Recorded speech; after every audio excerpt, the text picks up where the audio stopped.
8:06. Regresamos de la pausa comercial y continuamos con más en cabina de Unión Radio 580 AM. Ya tenemos la presencia del abogado Rogelio Valencia, experto en política y maestría en derechos humanos. Vamos a dialogar temas importantes desde la coyuntura nacional. ¿Cómo está, abogado? Qué gusto tenerlo en cabina de Unión Radio. Muy buenos días, estimada periodista. Un placer, un honor. Gracias por la oportunidad una vez más aquí en Unión Radio. Dentro de la coyuntura nacional, abogado, últimamente se ha hablado sobre estas reformas al Código Orgánico Integral Penal. Primero las bancadas políticas daban su punto de vista, ahora parecen que unos van retrocediendo, van haciendo mayoría por otro lado. La Fiscalía lo calificó como un mamotreto, esto de las reformas al Código Orgánico Integral Penal, especialmente estas reformas legales y judiciales que se quieren ejecutar. ¿Qué opinión le merece a esto, abogado?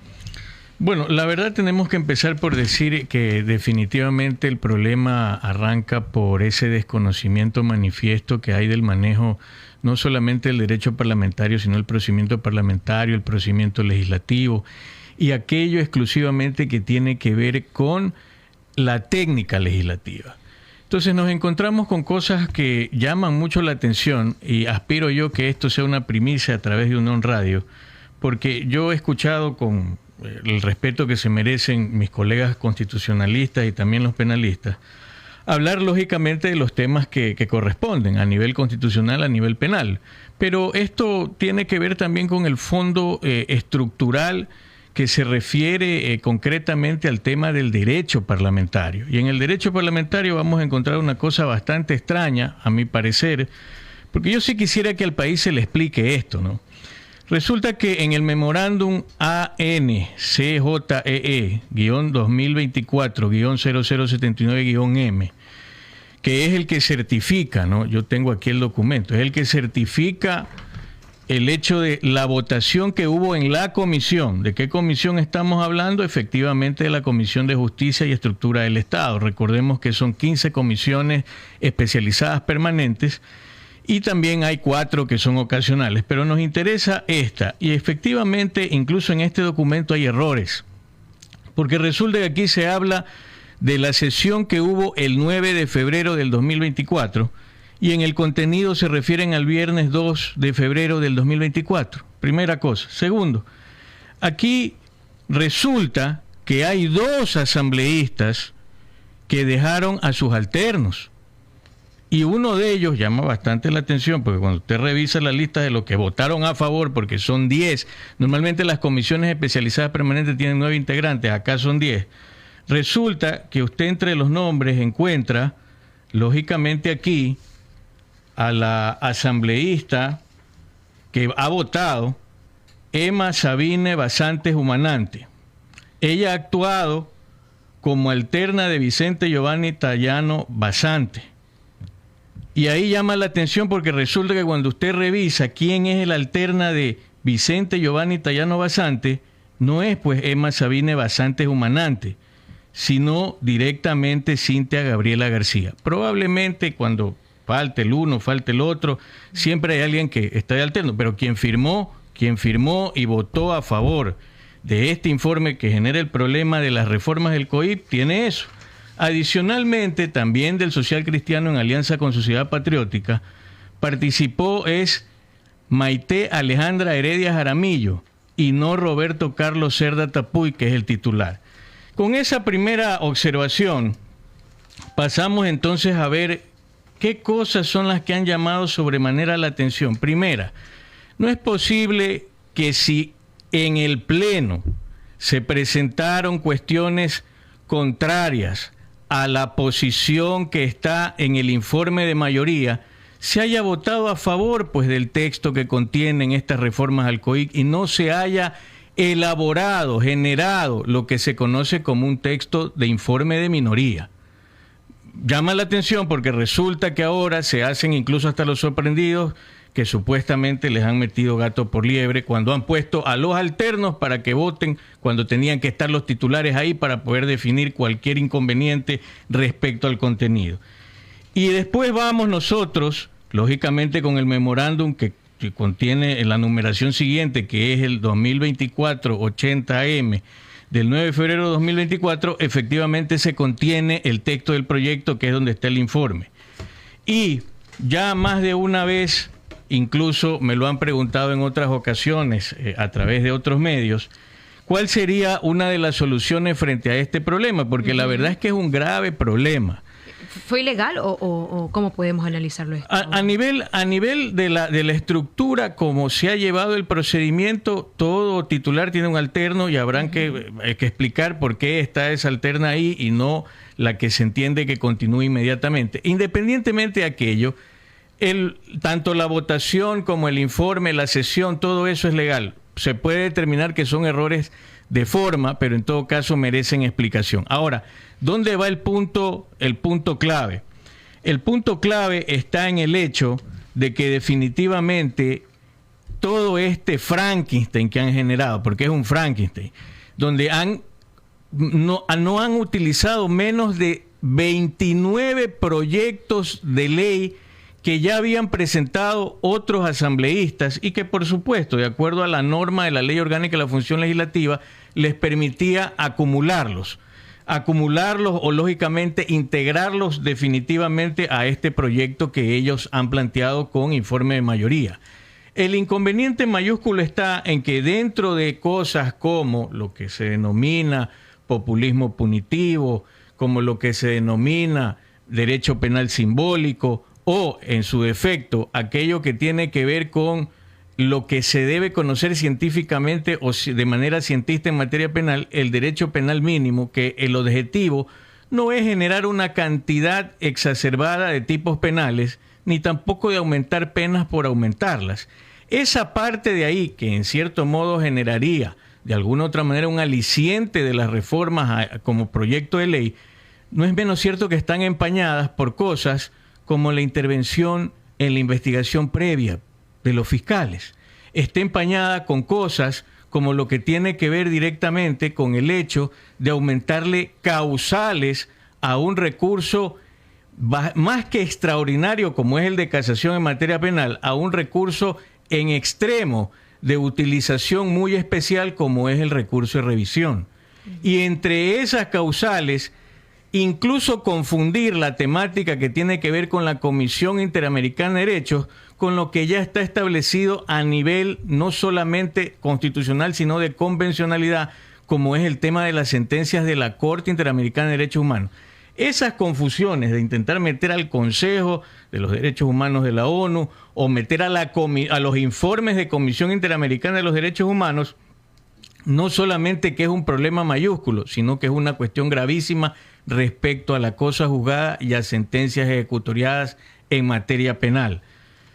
Abogado, y justamente esta es la que ha ahora como dividido a las bancadas políticas, porque como usted bien indicaba, hubo ahí unos relajillos, podría decirse, en la Comisión de Justicia, que es la que estaba encargada de votar. Se votó por unanimidad.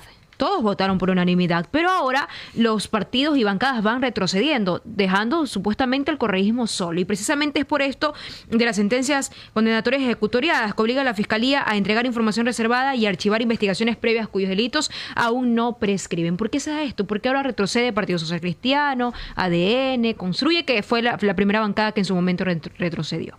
Mire, a mí me llama la atención porque en algún momento yo he escuchado también que se dice que aquí estuvieron representadas todas las bancadas, pero yo he podido revisar y efectivamente está una gran parte de partidos y movimientos políticos.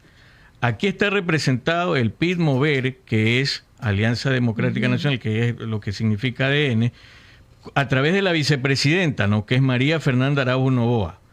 Está representado, lógicamente, el RC, aquí tiene 6 asambleístas, el Social Cristiano tiene 2, aparece también sorprendentemente aquí de gente buena, Roberto Fernando Jaramillo Martínez, que votó también a favor de esto.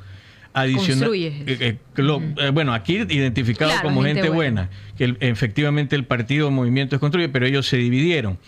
Aparece también aquí el señor o asambleísta Carlos Alberto Rodríguez Riofrío, asambleísta por el Oro, que representa a Unidad Popular, Partido Socialista Ecuatoriano y Democracia Sí.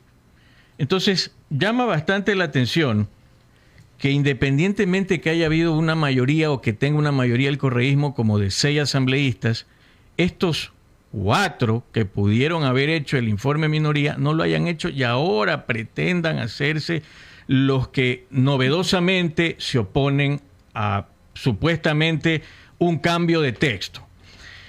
Hay una cuestión también que aquí llama sobremanera la atención, porque resulta que uno cuando revisa la documentación respectiva, que es pública, de acceso público, uno se encuentra pues que el mismo día de la sesión, que efectivamente es la que se convoca el viernes 9 de febrero, y recuerden ustedes que el viernes 9 de febrero estábamos a puertas a un feriado nacional, después de todo el problema que se había generado, la atención que se había tomado con lo que tenía que ver en cuanto al proyecto de ley económica urgente respecto del IVA, que fue lo que ocupó la atención, incluso desgastó a la Asamblea, porque ahí la Asamblea no tuvo un pronunciamiento definitivo, simplemente hubieron abstenciones y votos, tanto para ratificarse en el texto, no hubo la posición determinada, como para poderse allanar a lo que el presidente de la República planteó. Y entonces esto se hace de una manera rápida y definitivamente se convoca con estos alternos, como lo he dicho desde un principio, y en este memorándum, el ANPTSA-2024-0014-M del mismo 9 de febrero, Sixto Antonio Parra Tobar, que es asambleísta por la provincia de Los Ríos por RC, este asambleísta es el que emociona, ¿ya? Y permítame aquí hacer una precisión que yo vengo planteándola incluso a través de este mismo medio de comunicación, lo hice en su momento cuando esta asamblea se instaló.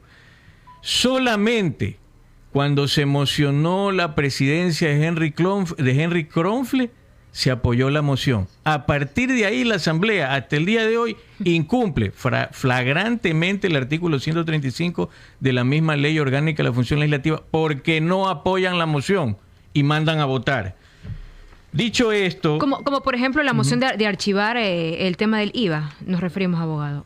En todas las mociones prácticamente lo que hace es plantearse la moción, efectivamente se envía por escrito y nunca se pide el apoyo. Sin embargo, se ha leído más de una vez el artículo 135, se lo menciona en el momento que se envían las mociones, pero no se cumple, porque ese artículo dice claramente que usted tiene que argumentar y esa moción argumentada que luego se presenta por escrito tiene que estar apoyada y nunca se verifica ni ha habido constancia del apoyo. Ahora, ¿qué pasa con esto que tenemos de Frankenstein? ¿Cuál sería la solución? Mucho se ha dicho que pase por la Asamblea Nacional, que el presidente tiene el bate para poderle pegar en el tema de las objeciones, lo que es más conocido como veto. Pero seamos realistas en esos temas. Recordemos que son prácticamente 4 opciones que tiene el presidente de la República. La opción 1 es la objeción parcial, es decir, determina que una parte de la ley no es prudente, y la otra sí, la objeción total, que es prácticamente sellar o empaquetar todo el proyecto, la objeción constitucional, que es mandar a la Corte Constitucional lo que se considere inconstitucional, puede ser también parcial, y adicionalmente está la capacidad de él de decir, ¿sabe qué? Ejecútese y mándese a publicar, y eso entra a formar parte del ordenamiento jurídico del país. Si se usa, como yo he escuchado, la objeción total, es un peligro. ¿Por qué? Porque eso no dice que ahí muere el proyecto. Lo que dice es que queda congelado por 1 año y 1 año después regresa a la Asamblea, ya ni siquiera para discutir, sino para votar su aprobación o no. Y eso es peligroso porque de aquí a 1 año no sabemos cómo va a estar reconformada la Asamblea Nacional. Primera cosa. Segundo, si vamos a la misma ley orgánica de la función legislativa, en el artículo 61, claramente está determinado en el último párrafo, último inciso, que con el voto favorable de la mayoría absoluta, el Pleno de la Asamblea Nacional podrá archivar el proyecto de ley.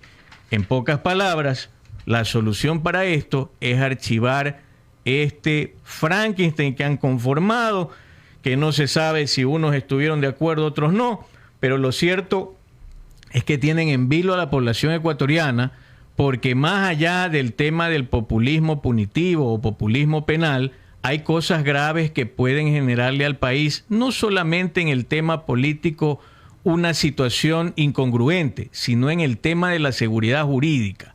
Lo que se corresponde aquí es que se mande al archivo este proyecto y se conozca o se tenga una iniciativa legislativa de cualquiera de estos mismos asambleístas y se inicie desde cero. Si tuvieron tiempo para correr, porque resulta que cuando usted revisa los tiempos, que le habla de 60, de 30 días para poder lógicamente darle viabilidad de un primero o un segundo debate, resulta que esto se hizo más rápido que el mismo carnaval. Y ahora se pretende corregir, pero hay bastante que cambiar. Por lo tanto, ¿Y puede regresar otra vez a la Comisión de Justicia? Sí, por supuesto. Porque eso es lo que ha dicho el correísmo. Por no supuesto. Es más, llama la atención que la suspensión tuvo iniciativa directa del mismo presidente. El mismo artículo 61 lo que indica es que el presidente de la comisión, en este caso, quien está lógicamente al frente, que es el asambleísta, no, en este caso el asambleísta de la Comisión Especializada Permanente de Justicia, que es Fernando Enrique Cedeño Rivadeneira, él tiene toda la potestad para solicitarle al presidente de la Asamblea Nacional que suspenda la sesión, es decir, esta sesión que todavía no ha terminado, que es la número 900, está suspendida. Puede por petición de él volverla a suspender. ¿Para qué? Para que todos los aportes, para que todas las solicitudes, regresando a la comisión el texto del proyecto, pueda ser revisado, pueda ser readecuado. Tiene un tiempo aproximado o un plazo, un lapso de 8 días para que con esos cambios regrese al Pleno. Él, lógicamente, haga comentarios y haga saber al Pleno qué es lo que se ha cambiado y sobre eso decidir. Ahora, inclusive, si no hay una posición definitiva dentro de la comisión sobre esos cambios, el mismo presidente de la comisión puede solicitarle al presidente de la Asamblea que lo ponga a disposición y que se defina por parte del Pleno. Igual, sigue siendo riesgoso, porque los temas que están en discusión, puede ser que le diga, ¿sabe qué? Le quitamos el A, el B, el C. Eso le iba a consultar. Pero mi estimada Lisset, a mí me preocupa cosas como estas, donde se supone se estarían resolviendo problemas de la mayoría de los ecuatorianos y eso llama sobremanera la atención. ¿Sobre el incremento del delito o cuál específicamente? Aquí se incrementa también tipificación de delitos. Y a mí me parece esto sobredimensionado, en una inflación de delitos, como el artículo que se propone, el 216.1, para que sea parte del COID. Propagación de enfermedades infectocontagiosas. La persona que, conociendo que está infectado con alguna enfermedad infectocontagiosa que implique grave riesgo para la vida, la integridad física o la salud, intencionalmente infecte a otra persona, será sancionada con pena privativa de libertad de 1 a 3 años cuando done sangre o sus derivados, semen, leche materna, tejidos u órganos. 2. Mantenga relaciones sexuales con otra persona sin informarle de la condición de infectado. Utilice un objeto invasivo, cortante o de punción que haya usado previamente en ella. Yo pregunto, ¿el análisis de esto pasó por un tema técnico, médico, científico? Porque para poder probar cosas como estas, sí se va a necesitar un análisis técnico, médico, científico. Entonces no solamente se habla del VIH, o sea, puede ser cualquier enfermedad infecciosa. Aquí, porque en su momento un asambleísta decía que solo era relacionado al VIH. No, esto claramente deja abierta la puerta a cosas tan que incluso pudiesen considerarse subjetivas, peligrosas para dar un tipo penal de este tipo con el sistema de administración de justicia, que no está depurado en el país. Por supuesto que se pueden utilizar este tipo de cosas para cuestiones que no convienen. Recuerden que hay una situación con el tema de la vacunación. Hay mucha gente que todavía insiste y mantiene su posición blindada por el derecho constitucional de no quererse vacunar porque no quieren que le ingresen fluidos a su cuerpo. Así como también no tienen por qué sacarle fluidos cuando usted decide que no. Eso por un lado. Por otro lado, temas que tienen que ver incluso con la rama del Código Orgánico de la Salud, que por cierto, también está esperando que sea tratado por un veto solamente para votación y que está suspendida esa sesión. Entonces, este tipo de cosas sí llaman la atención, como por ejemplo también lo que ya ha hecho mención en varias ocasiones, que tiene que ver con el tema del prevaricato, en el cual definitivamente le están quitando la calificación o esa interpretación restrictiva que ya en el 2008 le dio la Corte Constitucional respecto a que los jueces que conocen o que actúan en temas jurisdiccionales, y por supuesto los jueces constitucionales no pueden ser motivo de esto. Pero en el momento de que la redacción dice prevaricato de los jueces o árbitros y solo se refiere a jueces en general, está dejando la puerta abierta a eso. Además, cuando se habla del tema de imprescriptibilidad, aquí hay temas que están tocando lo que ya, producto de una consulta popular, de un referéndum que hubo asimismo en el año 2008, que cambió la Constitución y dejó determinados delitos imprescriptibles, acá no se está tomando en consideración que esos cambios también habrían que hacerse constitucionalmente. Es decir, se están extralimitando en aquello que tiene como facultad o atributos la Asamblea Nacional. Por todos esos argumentos, que no solamente los he manifestado yo, que ya se ha hecho eco la academia, que se ha hecho eco no solamente las instituciones como la Fiscalía General del Estado, sino otras, definitivamente lo más prudente es que se archive este proyecto de ley. Y tienen todo el tiempo, así como corrieron para esto, para poder correr con un nuevo texto que realmente responda a las necesidades del país. No hagamos... Y no la desesperación por intereses políticos, quizás también. Definitivamente el populismo penal lo único que sirve, o el populismo punitivo, lo único que sirve es para efectos electorales, nada más. 8:27 minutos, y más ahora que se acercan las elecciones del 2025, y es que ahí yo digo, uno habla una cosa, luego otra cosa, luego retroceden, luego otra vez, que nos unimos, nos separamos, entonces ahí podemos palparlo. Pero, abogado, quizás como la sociedad ecuatoriana no todos somos expertos en materia legal, todos decimos, bueno, está bien, está mal, o no le tomamos atención, pero cuando ya escuchamos a personas expertas como usted, ahí vamos ya detallando, desglosando y diciendo, ok, eso está bien, eso está mal, pero también queda en nosotros querer votar y hacer un cambio en el país, ya que estamos a vísperas de las próximas elecciones. Claro, aquí definitivamente lo que corresponde es que la ciudadanía verifique algo que es fundamental, ¿no? Incluso ya la misma Corte Constitucional dejó la puerta abierta para poder enmendar, cambiar, reformar ese artículo 119 que dice que para ser asambleísta usted solamente tiene que ser nacional ecuatoriano, tener 18 años cumplidos al momento de inscribir la candidatura y tener lógicamente los derechos políticos. Eso debe cambiarse porque esa consideración es muy ligera. No por el tema sobre todo de la edad. ¿Qué cambio Básicamente se plantea el hecho de que se tenga un mínimo de experiencia. ¿En qué? En materia parlamentaria. Materia parlamentaria no es solamente estar en la Asamblea Nacional. Usted puede también tener materia parlamentaria en un consejo cantonal, en un consejo provincial. Incluso la materia parlamentaria se usa para todo tipo de reunión. ¿En dónde? En organizaciones sociales, en organizaciones gremiales, en organizaciones de hecho y derecho. La materia parlamentaria no es otra cosa que las reglas de orden para poder llevar a cabo procesos de conglomerados sociales. Ahora, que de ahí usted tenga especialidades como es el derecho parlamentario, que lógicamente ya tiene que ver con una Asamblea Nacional, es diferente. Pero si una persona que nunca ni siquiera ha alzado la mano en las reuniones del barrio quiere ir a representarnos a la Asamblea Nacional, ahí están los resultados. Y hay muchos ahí. Hay muchos que nunca los vemos o nunca los escuchamos, sino solamente cuando tampoco leemos cosas como esta que han votado. Ni los conocemos tampoco. Correcto. 8:30 minutos. Abogado Rogelio Valencias, gracias por su aporte valioso y describirnos esas cosas que de pronto a veces se hacen virales, pero hay otras que están ahí escondiditas y no las sacamos a la luz. Gracias, abogado, que tenga excelente día. 8:30 minutos. Hacemos una pausa, ya regresamos con más información y entrevistas a través de Unión Radio 580M, la cadena de la Unión.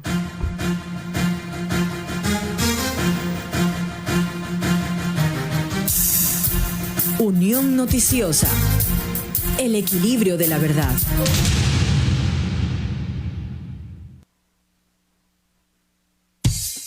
En Unión Radio es el momento de un espacio publicitario y promocional. En febrero, el último